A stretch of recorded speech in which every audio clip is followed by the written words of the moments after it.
आणि उदय सामंत गिरीश महाजन येऊन देखील उमेदवारांनी माघारी घेतली नाही अपक्षाची. आता त्यांच्यात कोणाचा कोणाला पाठिंबा हा अभ्यासाचा विषय तुमचा.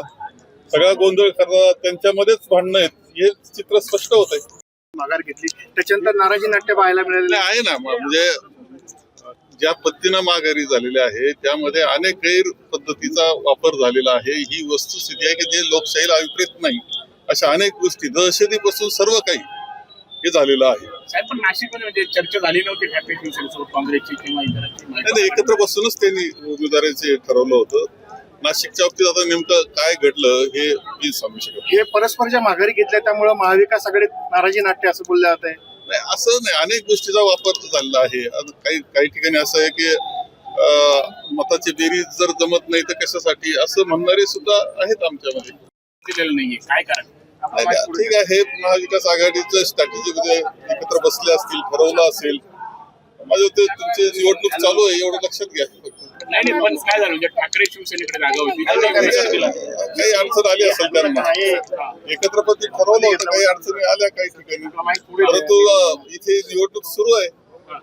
साहेबांचं वेडेटीवर साहेबांनी आरोप केला आहे की विधान परिषदेच्या निवडणुकीमध्ये गुढेबाजार जास्त झालेला आहे आणि एका काँग्रेस नेत्यानेच नगरसेवकांना 5-5 लाख रुपये वाटलेले आहे. आणि कळालंय की कोण काँग्रेस नेता आहे. बडा काँग्रेस नेता आहे काँग्रेसच्या नगरसेवकांना भाजपाचे 5-5 लाख रुपये दिलेले आहे. इथे काही मला माहित नाही. हे कुठे बोललेलंही मला माहिती नाही.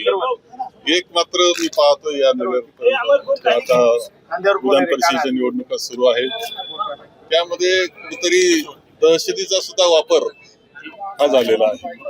सगळ्या प्रकारचा म्हणजे भारतीय जनता पक्षाची एक पद्धत आहे येणं केन प्रकारे सत्ता आणि त्याकरता कोणत्याही गैरमार्गाचा वापर हे आम्ही अनुभव आमच्या अहिल्यानगर जिल्ह्यामध्ये सुद्धा घेतलेला आहे.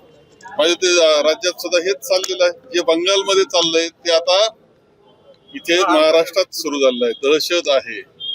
कोणताही गैरमार्गाचा वापर आहे आणि त्याच्यातून सत्ता मिळवण्याचा प्रयत्न चाललेला आहे. गिरीश महाजन म्हणतात मी माफी मागतो यंदा नाशिककरांना त्रास हे कुंभमेळा म्हणजे मी सुद्धा येतोय. मला नाशिक रोड पासून इथपर्यंत येण्यामध्ये 1 तासापेक्षा जास्त टाइम गेलेला आहे. मला अत्यंत कधीही इतकी वाईट अवस्था नाशिक शहराची मी पाहिलेली नव्हती. इतकी वाईट अवस्था आहे. इथे महानगरपालिका प्रशासन आहे की नाही असं वाटावं ही परिस्थिती आहे. जनतेचे प्रचंड हाल चाललेले आहेत. यांचे खोदकाम करत असताना त्यात नियोजन कोणतंच नाही अशी अवस्था आहे का बाबा ह्या भागात खोदकाम करायचंय तर कशा पद्धतीने नियोजन केलं पाहिजे याच नाही. कुंभमेळा हा कसा त्रासदायक झाला सगळ्या नाशिककरांना आणि सगळ्यांना जे येत आहेत पाहुणे बाहेरचे त्यांना सुद्धा. ही वस्तू आपण पाहतात. आपण पत्रकार आहात. वस्तुस्थिती तुम्ही मांडली पाहिजे की जे मुख्यमंत्र्यांच्या कानावर गेलं पाहिजे काय चाललंय इथं. यांनी आढावा घेतला पाहिजे दुरुस्त केलं पाहिजे. ती त्यांची जबाबदारी नागरिकांच्या समस्या दूर करण्याची अडचणी दूर करण्याची.